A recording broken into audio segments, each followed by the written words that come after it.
yang tua, yang berjaya. Legendaris bukan berarti gak berinovasi. Buat para bisnismen, inovasi adalah harga mati. That's why makanan jadul pun gak boleh berpuas diri. Inspirasinya ada di tayangan si Unyil hari ini. Kita kemon!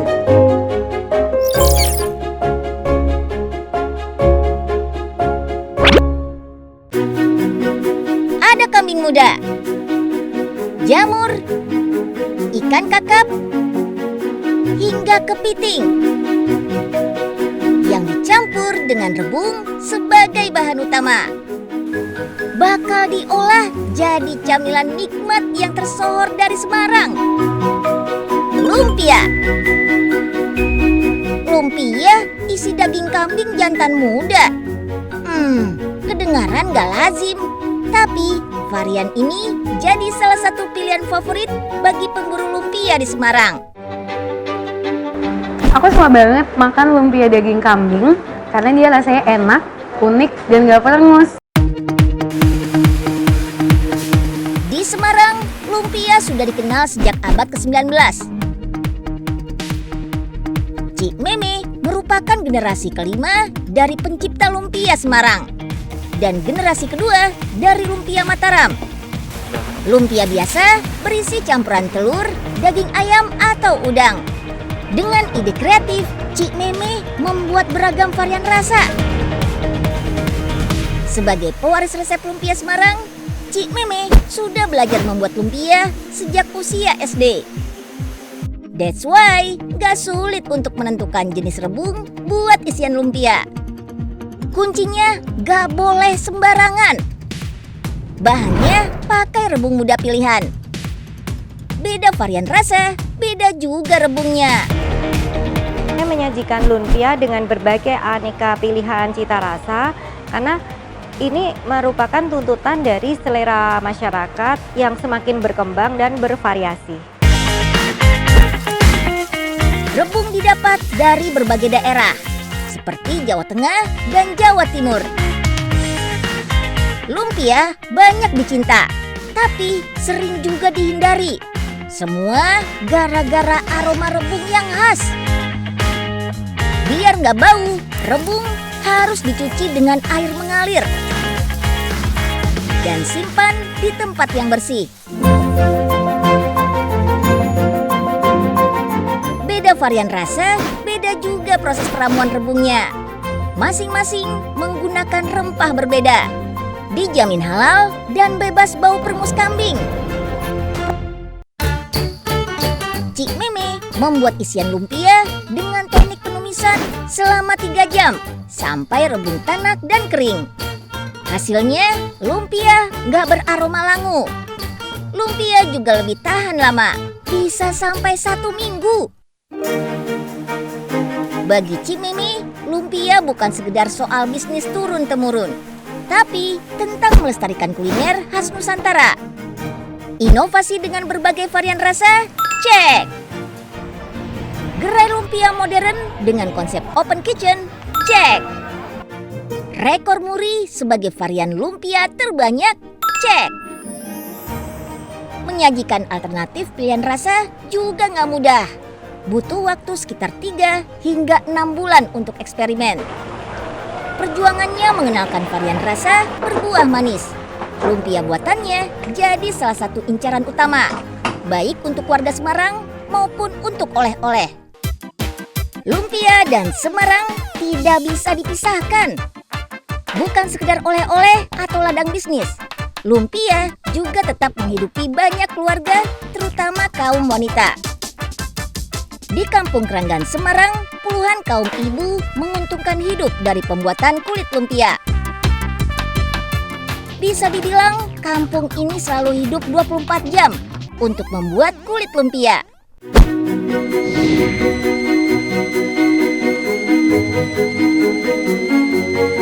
Ini adalah suara penyelamat saat kelaparan. Siapa yang suka kue putu? Kue hijau dengan isian gula merah. Beuh, nikmat. Ada yang tahu nggak kalau nama kue putu adalah singkatan dari pencari uang tenaga uap? Ya gara-gara bunyi khas ini nih. Nah, buat penjual kue putu yang nggak keliling, suara khas ini sudah nggak dipakai ya. Tapi tetap rame pol. Meski bukannya malam hari, di Gang Buntu lagi. Ini dia putu lanang kebanggaan Kota Malang yang sudah eksis sejak tahun 1935. Tiap hari rame terus. 600 sampai 700 porsi ludes terjual dalam 3 jam saja. Saking enaknya. Uniknya, di sini nggak ada nomor antriannya loh. Kalau mau pesan, tinggal teriak, "Pasiswoyo!"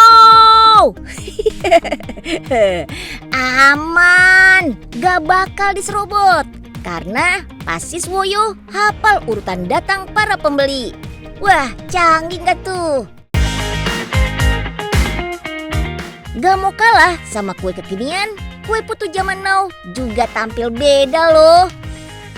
Iya, jangan tertipu ya. Ini kue putu, bukannya es krim. Bahan pembuatnya sih sama saja. Proses mencetaknya saja yang beda. Tepungnya diberi warna terlebih dahulu. Diisi dengan aneka topping sesuai selera. Mau yang original, stroberi, atau bahkan selai duren. Beuh. Kukus dan sajikan deh. Selamat menikmati. Yuk kita kemon.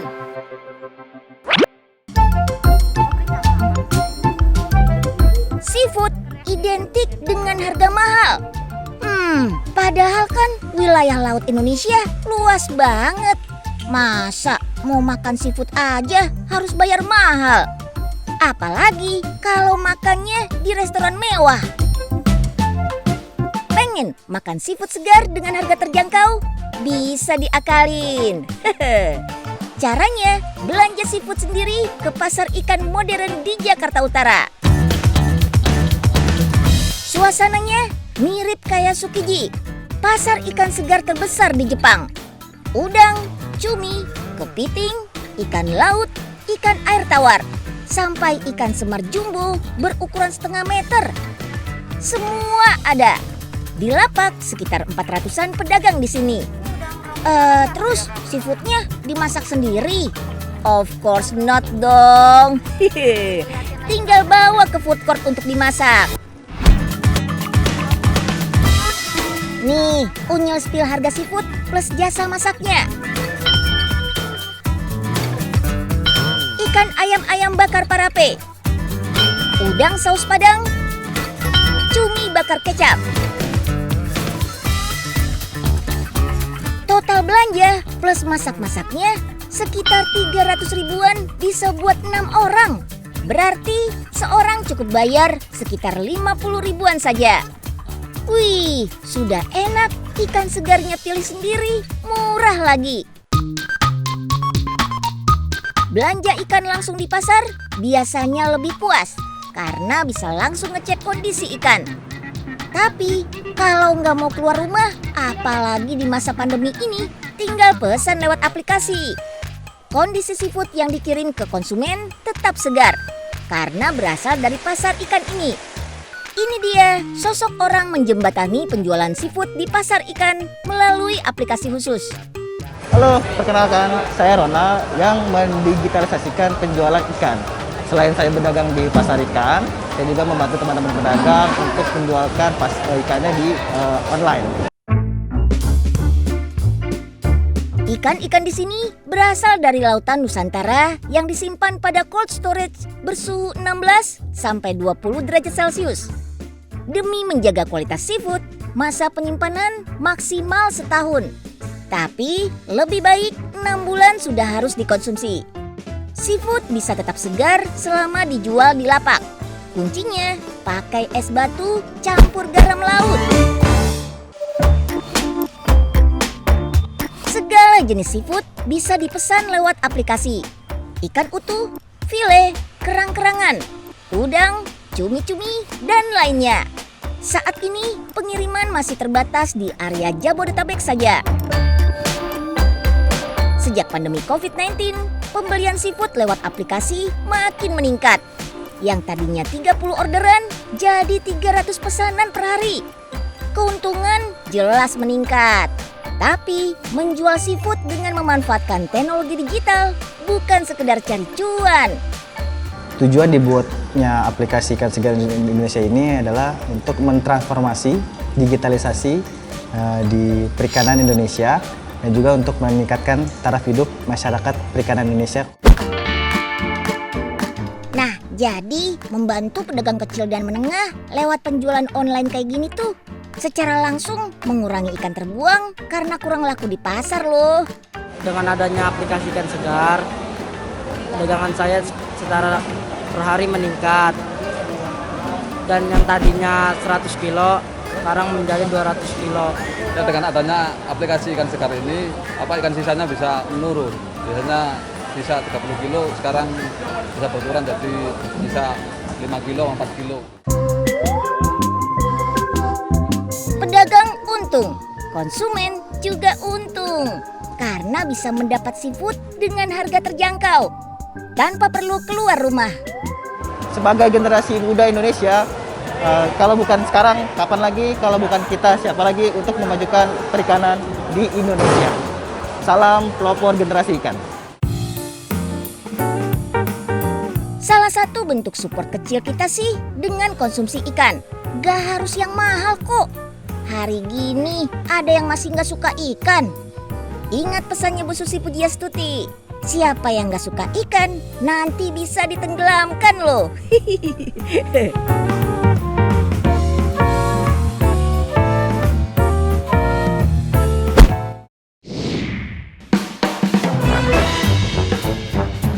Warung sate pinggir jalan. Tapi yang beli sampai ngantri-ngantri. Bisa sepanjang 5 meter lebih. Kalau Sobat Unyil menyusuri trotoar gedung sate di Bandung, pasti bakal lihat warung sate viral ini. Bentuknya sih boleh minimalis, tapi omsetnya maksimalis. Sampai puluhan juta sebulan. Wow! Unyil, pagi-pagi makan sate, kedengerannya agak nggak biasa ya. Tapi yang sate ini tuh udah jadi ikon kota Bandung banget. Lihat tuh, rame banget yang ngantri. Siapa coba yang nggak kenal sate Jando belakang gedung sate. Dan sekarang aku mau nyobain betapa spesialnya sih sate Jando ini. Yuk kita ngantri.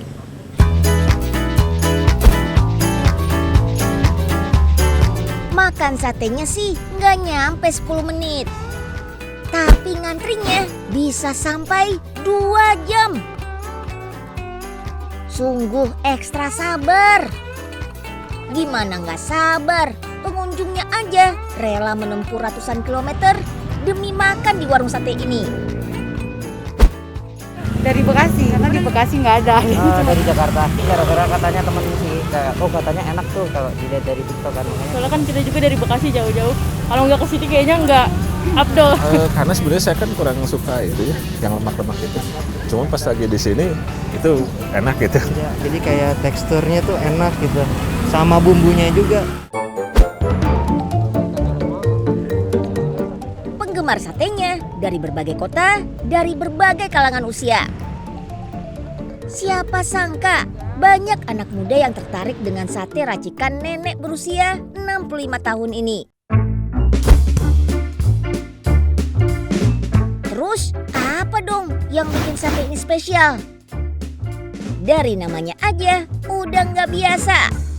Sate Jando. Apaan tuh? Ini yang namanya Jando.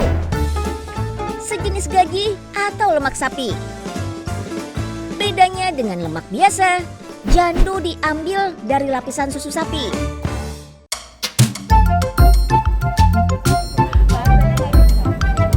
Jando berwarna putih seperti lemak.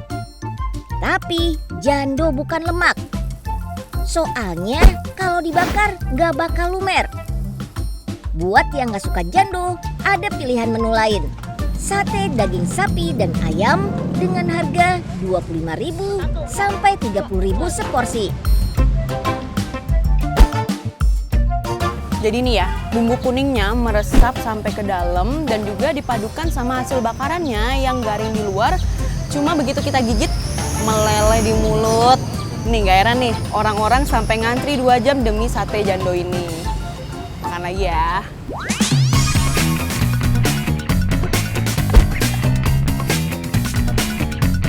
Kunci kelezatan sate jando yang bikin orang balik lagi adalah bumbu kuning kaya rempah racikan Bang Atemi. Plus bumbu kacang yang terbuat dari bahan-bahan pilihan. Meski sudah berjualan selama lebih dari 50 tahun, kualitas dan rasanya gak banyak berubah. Menjadi warung sate legendaris dengan banyak penggemar butuh perjuangan. Awalnya, Bang Atemi berjualan sate dengan cara digendong sambil berkeliling. Saya jualan sate dari tahun 70, masuk ke gedung sate 82. Sekarang diterusin sama anak-anak sampai sekarang. Dari sate gendong, sekarang Bang Atemi dibantu berjualan oleh 10 orang pegawai, termasuk anaknya. Sempat berpindah-pindah lokasi dan membuka cabang. Sekarang sate jando legendaris ini hanya buka di satu lokasi tetap. Meski nggak buka cabang, pengunjungnya tetap setia berdatangan. Warung sate legend ini jadi bukti kalau usaha dan inovasi gak mengkhianati hasil. Siapa sangka kuliner pinggir jalan gini bisa menambah nilai objek wisata gedung sate.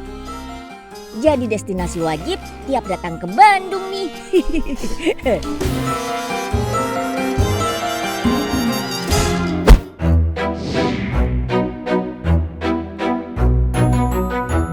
Jengkol direndang atau dijadiin kerupuk? Biasa. Jengkol buat dicemilin nih, yang paling nikmat. Jengkol keju. Bikinnya gampang. Kupas, potong-potong, rebus, dan goreng jengkolnya. Bumbunya ada bawang merah, bawang putih, cabai kering, cabai bubuk, dan keju yang dikeringkan.